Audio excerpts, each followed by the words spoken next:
तो चलिए आज हम शुरू करते हैं vector of cloning in plant and animal. इससे पहले हमने ये पढ़ा कि हमारा इलेक्ट्रोफोरेसिस कैसे होता है।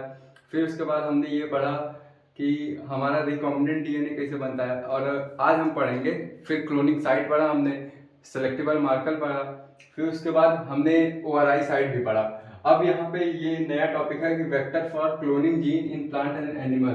अब देखो इसका मतलब है कि जो जीन है वो जो क्लोनिंग करता है प्लांट और एनिमल में, तो यहाँ पे एनसीईआरटी ये बोल रही है कि एक डाइकॉट प्लांट है, डाइकॉट प्लांट जिसमें दो कॉटिलिडन होते हैं, उसमें एक एग्रोबैक्टीरियस ट्यूबिफेरिन नाम का बैक्टीरिया है जो कि पैथोजन है। और पैथोजन मतलब क्या होता है? डिजीज कॉजिंग बैक्टीरिया, जो भी डिजीज कॉज करता है उसी को हम लोग पैथोजन बोलते हैं। अब पैथोजन के पास क्या हुआ? अपना ये क्रोमोसोम हो गया, और ये क्या हुआ? उसके पास प्लाज्मिड हुआ, और इस प्लाज्मिड को बोलते हैं टी प्लाज्मिड। अब इस टी प्लाज्मिड के पास टी डीएनए हुआ। टी डीएनए क्या करेगा? ये डाइकॉट में जाएगा और डाइकॉट को जो है ट्यूमर कर देगा। ट्यूमर मतलब वो होता है कि जैसे ब्रेन में ट्यूमर हो जाता है तो फूल नहीं जाता, तो वैसे ये टी डीएनए जो होता है ट्यूमर के अंदर मतलब इस डाइकॉट प्लांट के अंदर जाएगा और इसमें ट्यूमर कॉज कर देगा। अर्थात कि ये ऐसा दिखने लगेगा। जब ये हो जाएगा, डाइकॉट प्लांट हो जाएगा, ये नॉर्मल ये यही डाइकॉट बना रहा हूँ, और ये सॉइल के अंदर रहेगा और यहाँ पे उभार आ जाएगा एक तरीके का, और यही होता है तुम्हारा ट्यूमर। ये क्या करता है? एक नॉर्मल सेल को, हमारी एक नॉर्मल सेल को कन्वर्ट कर देता है ट्यूमर वाली सेल में। अब देखो, फिर इसमें एनसीईआरटी ये बोल रहा है कि एनिमल सेल में क्या होता है। तो जैसा कि हम सब जानते हैं कि एनिमल सेल जो होता है उसमें एक रिट्रोवायरस होता है। रिट्रोवायरस क्या होता है? ऐसा वायरस जिसका जेनेटिक मटेरियल डीएनए हो। जैसा कि हमने मॉलिक्यूलर बेसिस ऑफ इनहेरिटेंस में पढ़ रखा है कि रिट्रोवायरस ऐसा वायरस होता है जिसका जेनेटिक मटेरियल आरएनए होता है। फिर एक रिट्रोवायरस हुआ। रिट्रोवायरस क्या होता है? जिसका जेनेटिक मटेरियल आरएनए होता है। तो ये वायरस क्या करता है? अपनी बॉडी में जाएगा, फिर बॉडी की कोई सेल रहेगी, सेल के अंदर न्यूक्लियस, न्यूक्लियस के अंदर डीएनए, ये जो सेल को कन्वर्ट कर देता है कैंसरस सेल में। इसी की वजह से कैंसर होता है। क्या कन्वर्ट कर देता है? इसको कैंसरस सेल में कर देता है। इसमें ज्यादा कुछ बोलने लायक है नहीं, तभी बोल नहीं रहा हूं। फिर इसमें जो ये रिट्रोवायरस होता है एक तरीके का आरएनए होता है, जिसके अंदर आरएनए जेनेटिक मटेरियल के रूप में पाया जाता है। ये बॉडी के अंदर जैसे ही आएगा तुरंत म्यूटेट कर देगा और अपने सेल्स को क्या कर देगा? कैंसरस सेल में कन्वर्ट कर देगा। फिर एनसीईआरटी ये बोल रही है कि जो आज के टाइम पे जो तुम्हारा टी डीएनए है जो कि नॉर्मल सेल को ट्यूमर सेल में करता है in the case of plant, और जो तुम्हारा रेट्रोवायरस है इसका जेनेटिक मटेरियल आरएनए हुआ, और ये तुम्हारी नॉर्मल सेल को ह्यूमन बीइंग के, याद रखना एनिमल के केस में ये बता रहा हूं कि रेट्रोवायरस जो तुम्हारी नॉर्मल सेल को कन्वर्ट कर देता है कैंसरस सेल में। तो एनसीईआरटी बोलता है कि आज के टाइम पे ऐसा पॉसिबल नहीं है, क्योंकि आज के टाइम पे हम जो कैंसरस सेल हुआ या फिर हमारी ट्यूमर वाली सेल हुई उस पे तो जीन लगा होता है ना, जीन होता है ना, ये जो जीनी होगा इसके अंदर ट्रांसफर होगा, फिर ये म्यूटेट करेगा, फिर अल्टीमेटली तुम्हारा जो कैंसरस सेल में कन्वर्ट हो जाएगा। तो आज के डेट में ऐसा होता है कि हम जो जीन अंदर जाता है ना उसको निकाल लेते हैं ताकि कैंसरस सेल में वो कन्वर्ट ना हो पाए, ताकि प्लांट के केस में ट्यूमर सेल में वो कन्वर्ट ना हो पाए। अब तुम लोग ये सोचोगे कि ये कैसे हुआ कि हमने यहाँ पे जीन जो डाला वो निकाल लिया। ह्यूमन जीनोम प्रोजेक्ट में 3164.7 बिलियन हमने बेस पेयर्स के बारे में पढ़ा। तो ह्यूमन जीनोम प्रोजेक्ट की मदद से हमको जीन्स के लोकेशन तो पता चल गए, क्योंकि ये एक तरीके का मेगा प्रोजेक्ट था, 13 साल चला था। तो इसमें हमने हर एक जीन का जो जो पोजीशन है वो सब पता चल गया था।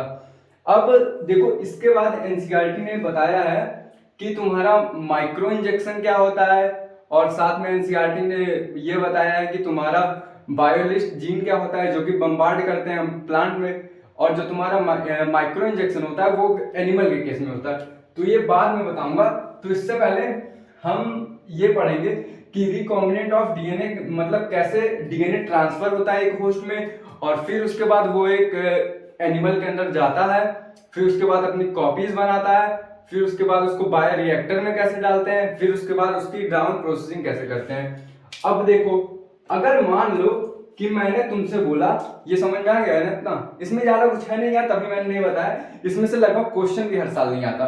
तो देख लो, प्लांट सेल में एक बार फिर से मैं रिकैप मार दे रहा हूं। प्लांट सेल जो होती है उसके पास एग्रोबैक्टीरियस होता है जो कि तुम्हारा कैरी करता है टी टाइप का डीएनए, जो कि एक पीस ऑफ डीएनए होता है। जो कि ट्रांसफर होता है नॉर्मल सेल के अंदर, वो भी प्लांट के केस में, फिर जो तुम्हारा कन्वर्ट हो जाता है ट्यूमर सेल में। और जो तुम्हारा एनिमल सेल के केस में होता है रिट्रोवायरस होता है। रिट्रोवायरस क्या करता है, सेल के अंदर जाएगा और उसको कैंसर सेल में कन्वर्ट कर देगा।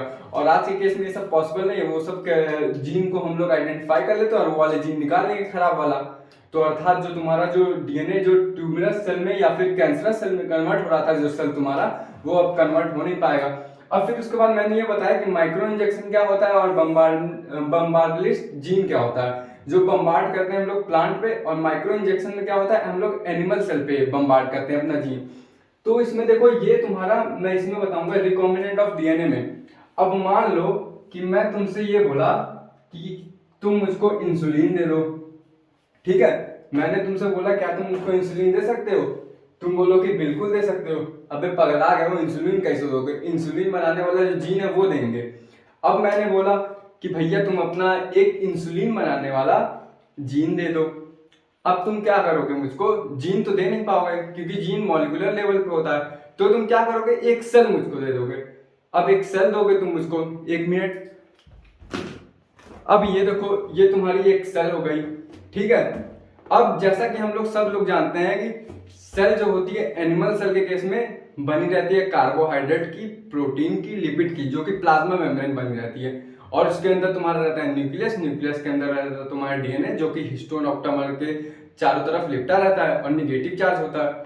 अब देखो अगर ये तुम्हारी फंगस की सेल होती तो इसमें क्या डालते हैं हम लोग, इसका सेल वॉल डिसॉल्व करते हैं ना हम लोग ताकि ये गिर जाए और तुम्हारा डीएनए हाथ में आ जाए, तो हम काइटिनेज डालेंगे। और अब तुम्हारा अगर बैक्टीरिया केस में हुआ तो लाइपोजाइम डालेंगे। अब तुम्हारा मान लो कि प्रोटीएज हुआ तो प्रोटीएज डालेंगे, प्रोटीन अगर हुआ तो प्रोटीएज डालेंगे, लाइपेज लिपिड हुआ तो लाइपेज डालेंगे। अब ये तुम्हारी एनिमल की सेल है, मतलब कि मैंने तुमसे ली है ये सेल, ये तुम्हारा ही सेल है, देख लो। अब ये क्या हुआ, मैंने तुमसे सेल लिया, बोला कि मुझको इंसुलिन बनाने वाला तुम्हारा बीटा सेल दे दो, उसके अंदर जो डीएनए है वो हम कट करके अपने डीएनए में इंट्रोड्यूस कर देंगे। इसकी मदद से मैं भी अपना इंसुलिन का प्रोडक्शन कर पाऊंगा। वैसे खैर हम लोग अपने में नहीं करेंगे, इकोलाई में करेंगे क्योंकि इस चैप्टर में इकोलाई की बात की गई। अब देखो ये तुम्हारा हो गया सेल हो गया। अब इस पे हम लोग क्या करेंगे, कार्बोहाइड्रेट एंजाइम डालेंगे, प्रोटीन का एंजाइम डालेंगे और लिपिड का भी एंजाइम डालेंगे। अब देखो ये तुम्हारा सेल हुआ।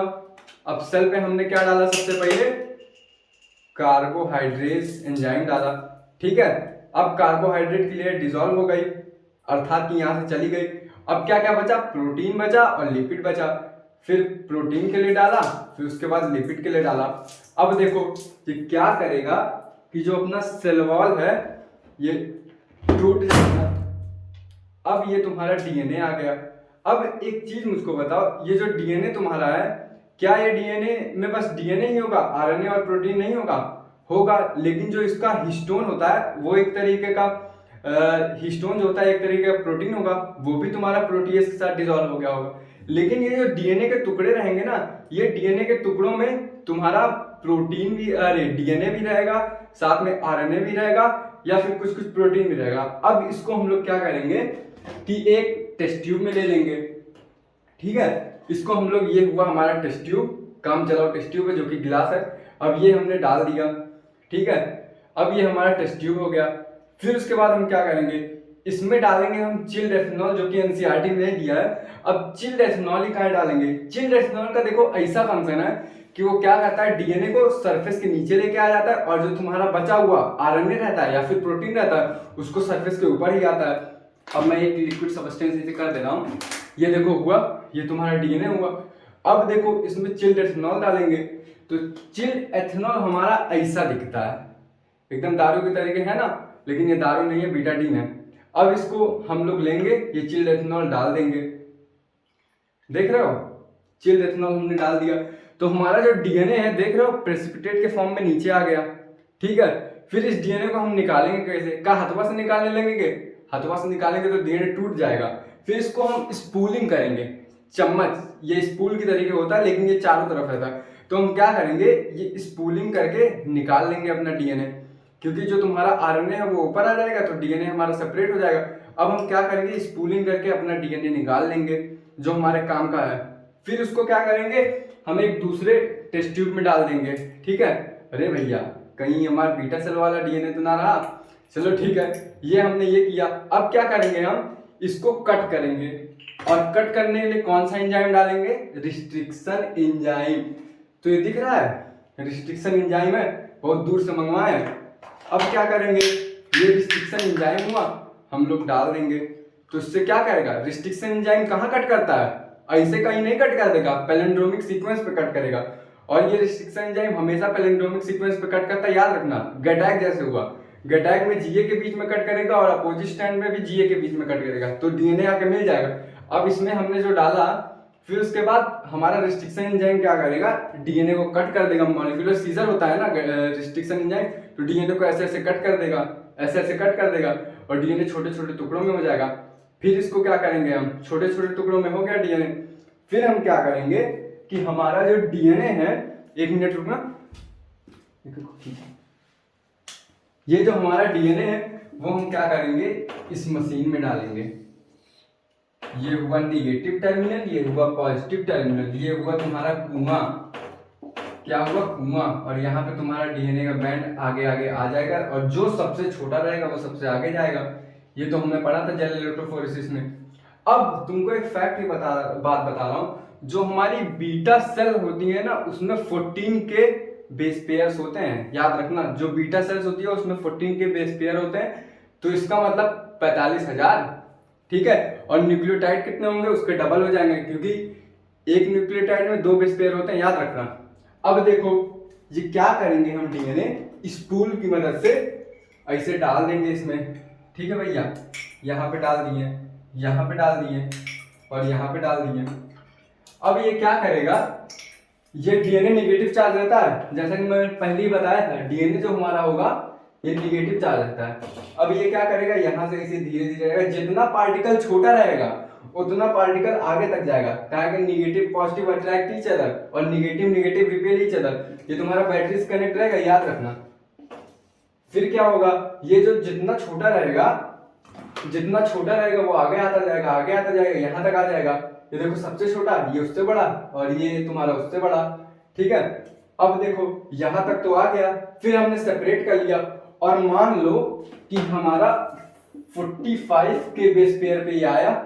ये बैंड उस पे लगे रहते हैं, नाम रहते हैं कि 45 के बेस पेयर होता है, 35 के बेस पेयर होता है, और यहाँ पे 10 कम कर देंगे तो यहाँ पे हो जाएगा 55, ले लो 55 के बेस पेयर होता है, और यहाँ पे 65 के बेस पेयर होता है। तो ये हमने क्या बताया, 45 के बेस पेयर पे रहेगा। तो यहाँ वाला जो होगा हम क्या करेंगे, ले लेंगे, इसी को बोलते हैं क्या, एल्यूजन। क्योंकि यहाँ पे क्या रहेगा, एग्रोस जल रहेगा। एग्रोस जल क्या करता है, डीएनए को मिक्स होने नहीं देता। और एक चीज याद रखना, मैंने डीएनए जो अपना डाला, स्पूलिंग से हाथ से कर रहा हूं अभी, यहाँ डाला, क्यों एक ही में नहीं डाल देते, सोचने वाली बात है। क्या हमको 3 कुएं चाहिए, वेल्स हमको 3 कुएं चाहिए, एक ही में कर दे तो डीएनए तो वैसे भी इतना उलझा रहता है, अब उसको और उलझा देंगे, ठीक है। तो यहाँ पे अलग अलग हम डालते हैं ताकि जल्दी सेपरेट हो जाए, और यहाँ पे एग्रोस जल डालते हैं ताकि डीएनए हमारा मिले ना। फिर क्या करेंगे हम, फिर उसके बाद ये मैंने बताया था, याद करना, इलेक्ट्रोफोरेसिस अभी चल रहा है, फिर उसके बाद आएगा। मैंने बताया था कि इस पे हम एथिडियम ब्रोमाइड डालेंगे। अब तुम लोग सोचोगे कि एथिडियम ब्रोमाइड का कलर कैसा होता है, तो बिल्कुल एथिडियम ब्रोमाइड इसी की तरह होता है जैसे मैंने अल्कोहल दिखाया था, एकदम सेम एग्जैक्ट इसी कलर का होता है। तो हम क्या करेंगे, अपना जो एथिडियम ब्रोमाइड है मार देंगे इस पे, ठीक है। अब ये हल्का हल्का ऑरेंज भी वैसे दिख रहा है। फिर क्या करेंगे, इस पे अपना टॉर्च जलाएंगे, 1 मिनट रुकना।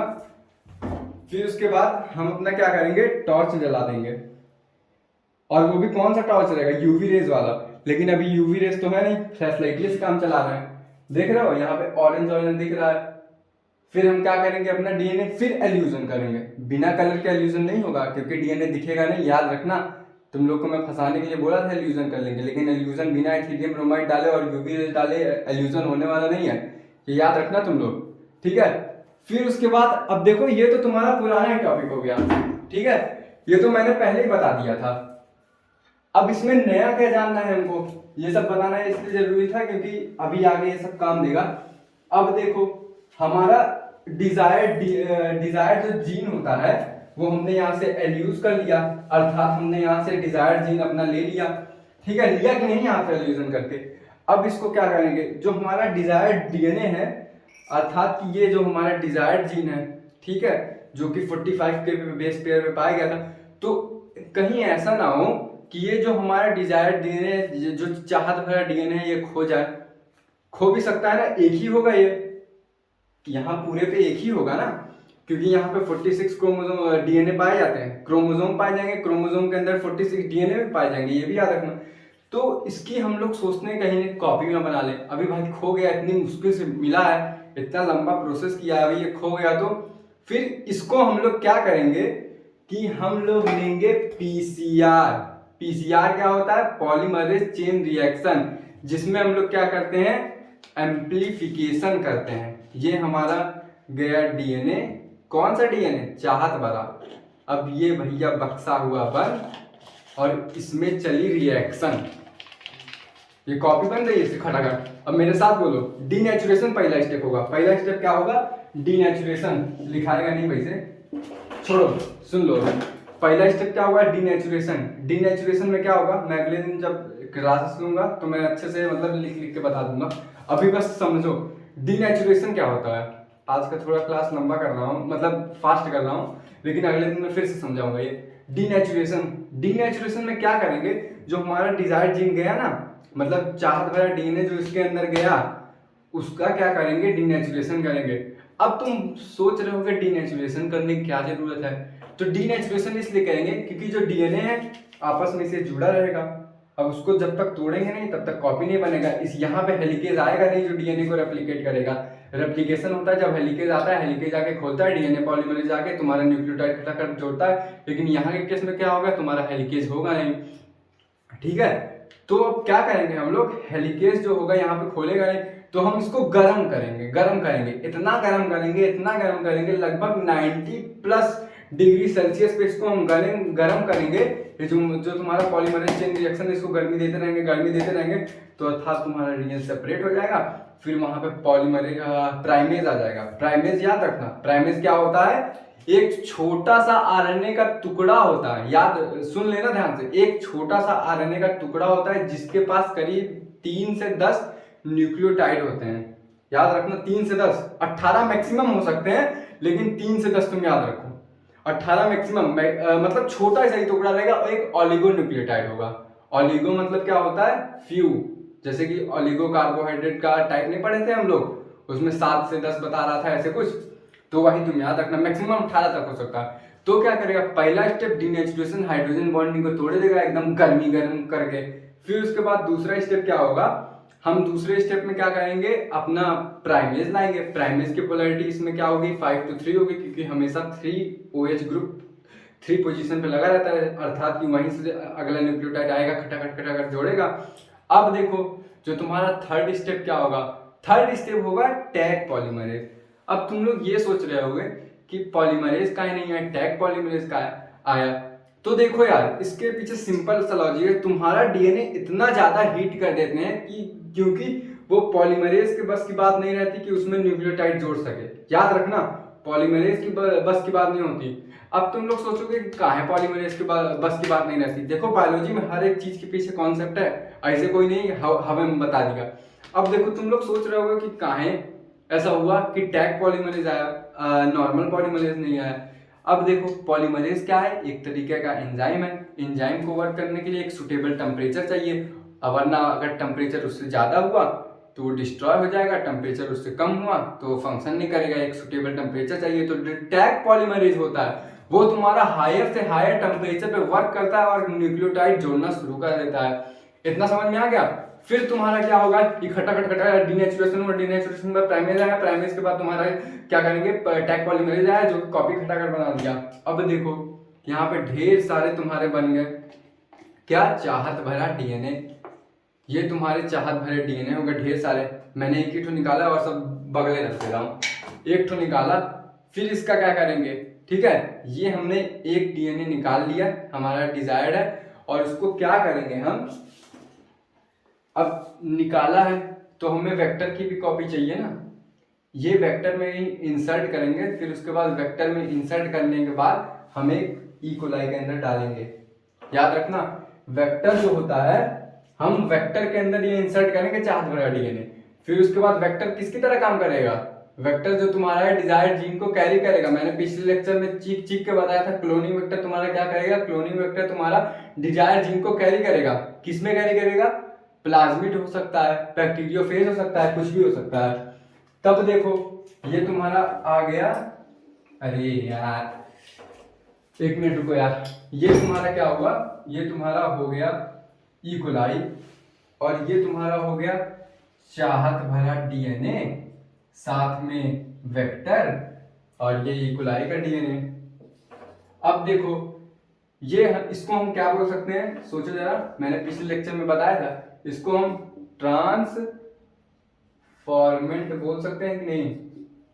और नॉन ट्रांसफॉर्मेंट कब रहेगा, जब इसको हम खट्टे से निकाल लेंगे, ये नॉन ट्रांसफॉर्मेंट हो जाएगा, ये क्या हुआ, ट्रांसफॉर्मेंट हो गया। ठीक है, अब देखो, अब तुम ये सोच रहे होगे कि यहाँ पे एक इकोलाई में हमने इंट्रोड्यूस किया जो कि इंसुलिन अपना बनाने में काम देगा। ठीक है, ये क्या करेगा, इंसुलिन बनाएगा।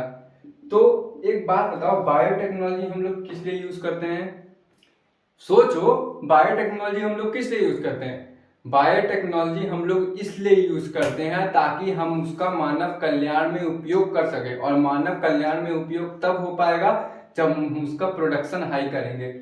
अब देखो इसको हम ई कोलाई को डालेंगे एक बायो रिएक्टर में, किसमें डालेंगे, बायो रिएक्टर। ठीक है, इसको हम क्या किसमें डालेंगे, बायो रिएक्टर में डालेंगे। अब बायो रिएक्टर क्या होता है, बायो रिएक्टर से नाम से कुछ हो रहा है, कुछ रिएक्टर टाइप का कुछ होगा। रिएक्टर क्या होता है, जैसे आयरन मैन देखे हो ना सब लोग, उसमें आर्क रिएक्टर होता है, आर्क रिएक्टर में क्या होता है, एनर्जी बहुत ज्यादा स्टोर रहती है। तो बायो रिएक्टर में कुछ ऐसा ही होगा जो बहुत ज्यादा कोई चीज प्रोड्यूस करे, लिविंग ऑर्गेनिज्म के रिलेटेड, लाइफ से रिलेटेड कोई बहुत ज्यादा चीज प्रोड्यूस करे। अब तुम्हारा हम ई कोलाई पकड़ेंगे, और ये तुम्हारा हुआ बायो रिएक्टर, एक टोटी बना लेना है, कहाँ को यहीं से तुम्हारा अल्टीमेटली प्रोडक्ट निकलेगा। इसको पकड़ेंगे और बायो रिएक्टर में डाल देंगे। अब देखो बायो रिएक्टर का फंक्शन सुनो, बायो रिएक्टर में तुम्हारा क्या क्या रहेगा पहले ये जान लो। बायो रिएक्टर में तुम्हारा ये रहेगा कि यहाँ पे कल्चर मीडियम डालेंगे, कल्चर मीडियम मतलब अगार अगार डाल सकते हैं, एक सुटेबल टेम्परेचर देंगे जो बैक्टीरिया को चाहिए होगा ग्रोथ करने के लिए, कल्चर मीडियम, बैक्टीरिया को ग्रोथ करने के लिए एक टेम्परेचर, साथ में पीएच, वैसा क्लाइमेटिक कंडीशन देंगे, फिर उसी हिसाब से उसको ऑक्सीजन देंगे। अर्थात यहाँ पे मेरे कहने का ये मतलब है कि जब हम अपने ई कोलाई को, जिसके पास अपना चाहत भरा डीएनए है, ये क्या है, प्लाज्मिड है, प्लाज्मिड को ही हम लोग वेक्टर बोलते हैं, याद रखना, क्योंकि वेक्टर ही जो होता है प्लाज्मिड होता है, और जो कि कैरी करता है अपने डिजायर्ड जीन को। वेक्टर का काम ही यही होता है, और वेक्टर की तरह कौन काम करता है, प्लाज्मिड हुआ, बैक्टीरियोफेज हुआ। अब इसको इसमें डाला हमने, इसमें डालने के बाद इकोलाई हमने यहाँ किया, ये हमारा क्रोमोसोम हो गया इकोलाई का। इकोलाई का क्रोमोसोम क्या होता है, सर्कुलर होता है, क्योंकि बैक्टीरिया होता है, प्रोकैरियोटिक में आता है, इसीलिए इसका जो डीएनए होगा सर्कुलर होगा। याद रखना, एग्जाम में गलती करके आओगे फिर बोलोगे अरे मुरी मार गए, कैसे हो गए। फिर ये होगा, यहाँ पे हम लोग ये डाल देंगे, क्या हुआ, ये प्लाज्मिड हुआ, प्लाज्मिड को ही वेक्टर बोलते हैं, बार बार बोलूंगा, गलती मत करके आना, बोलोगे मास्टर हमारा पढ़ाई भी ना करें। फिर ये जो तुम्हारा होता है ये वाला डीएनए होगा, डिजायर्ड डीएनए, फिर इसको डालेंगे यहाँ पे। हम लोग जानते हैं क्या क्या है, अगार अगार है, अगार एक कल्चर मीडियम है, पीएच है सुटेबल, यहाँ पे टेम्परेचर भी है, यहाँ पे ऑक्सीजन की अवेलेबिलिटी भी अच्छी खासी है।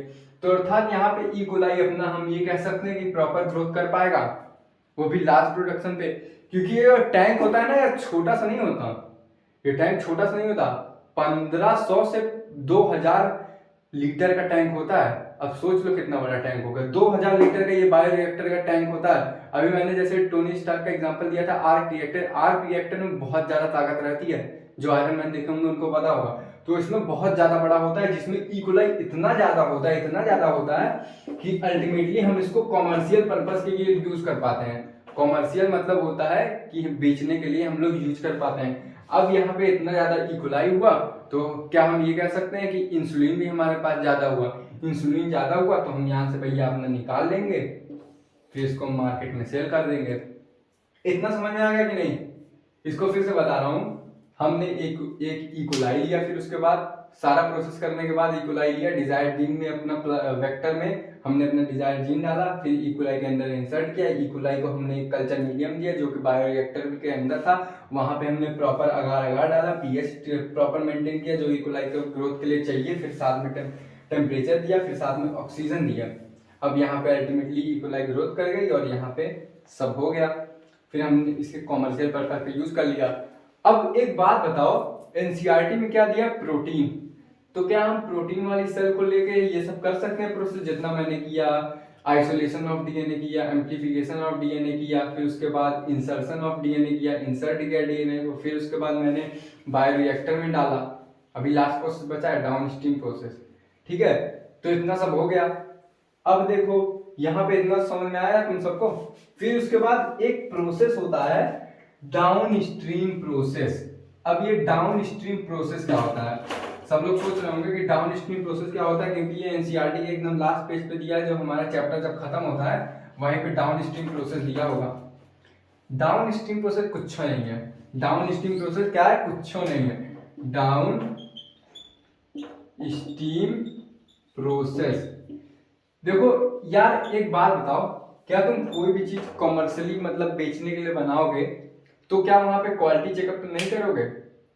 सोचो कोई चीज तुम कॉमर्शियली बना रहे हो, मतलब बहुत ज्यादा मात्रा में बना रहे हो, तो वहां पे जो फैजी वाले होते हैं, फैजी एक क्वालिटी चेकअप वाले कंपनी है, वो आके तुम्हारा प्रोडक्ट चेक करेगी और ये बताएगी कि तुम्हारा प्रोडक्ट कितना शुद्ध है, मतलब प्योरीफाइड कितना है, और उसको सेपरेट करेगी, अलग करेगी और तुम्हारा फिर परमिट करेगी कि अब भैया आप बेच दीजिए।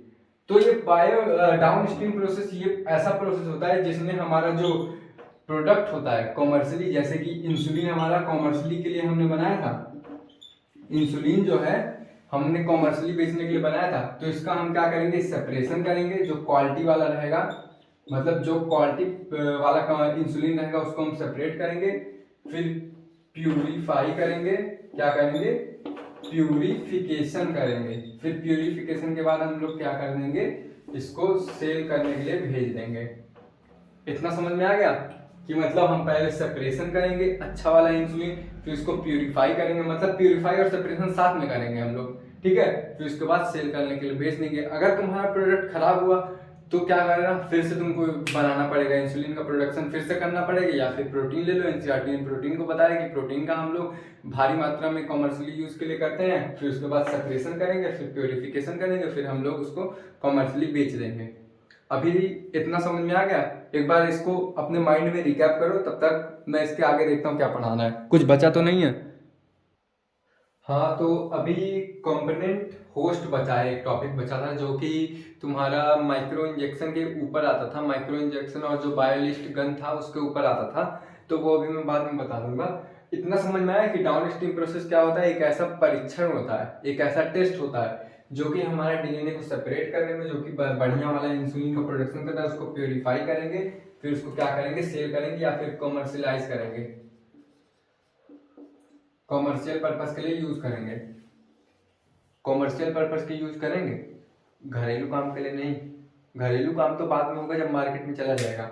इतना समझ में आ गया। डाउनस्ट्रीम प्रोसेस एक टेस्टिंग प्रोसेस है जिसमें हम अपना इकोलाई जो इंसुलिन है उसको सेपरेट करेंगे और प्योरीफाई करेंगे, फिर उसको कॉमर्शियली यूज करेंगे। अब देखो इतना सब तो समझ में आ गया होगा तुम लोगों को। फिर उसके बाद हम लेते हैं कंपोनेंट होस्ट क्या होते हैं।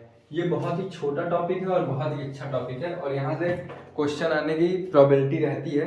ब्लू वाला पेन, ये वाला मार्कर आज यार चल नहीं रहा है, ब्लू मार्कर से मैं लिख देता हूँ, कॉम्पिटेंट होस्ट।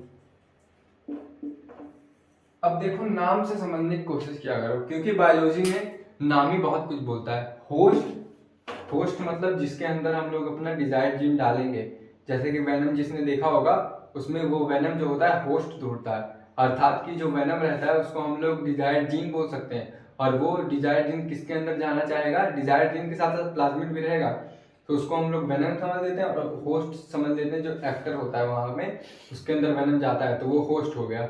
अब देखो कंपोनेंट होस्ट का मतलब ये होता है कि जैसा कि हम लोग इतना तो जानते होंगे कि जो हमारा डीएनए होता है वो हाइड्रोफिलिक नेचर का होता है, हाइड्रोफिलिक नेचर का होता है। अब बहुत लोग ये सोच रहे होंगे कि हाइड्रोफिलिक क्या होता है, नाम से पकड़ने की कोशिश करो। हाइड्रो मतलब क्या होता है, पानी। फोबिक मतलब क्या होता है, मुझे अगर मैं ये बोलूं कि मुझको स्नेक से फोबिया है तो तुम क्या समझोगे, यही समझोगे ना कि सांप से मुझे डर लगता है या मुझे सांप से फोबिया है। तो फिलिक मतलब क्या होता है, लविंग। क्या होता है, लविंग।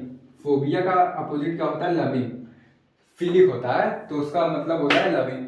अब देखो ये हमने एक बीकर ले लिया, ये कंपोनेंट होस्ट वाला ही टॉपिक चल रहा है और ये बायोटेक्नोलॉजी का लास्ट टॉपिक है, ठीक है। इसके बाद कोई बायोटेक्नोलॉजी में बचा नहीं है, देख लेना। अगर कोई टॉपिक छूटे तो व्हाट्सअप याद है ना, डिस्क्रिप्शन बॉक्स में मैं नंबर देता हूँ व्हाट्सअप, लेकिन व्हाट्सअप पर तो मैसेज नहीं करते हो तुम लोग, और लाइक क्यों नहीं कर रहे हो, मार खाओगे। अब देखो ये हमारा हो गया इकोलाई, और यार इकोलाई के लिए तो कर दो, कब से इकोलाई, जब से मैं पढ़ाना शुरू किया हूँ इकोलाई हर जगह आ रहा है, इकोलाई हो गया। अब देखो यहाँ पे हमने अपना ले लिया डीएनए, ये क्या हुआ, प्लाज्मिड हुआ। प्लाज्मिड पे हमने क्या किया, ये चाहत भरा डीएनए हमने लगा दिया, अर्थात डिजायर्ड डीएनए हमने लगा दिया, या फिर जीन भी बोल सकते हैं इसको, डीएनए भी बोल सकते हैं, ठीक है।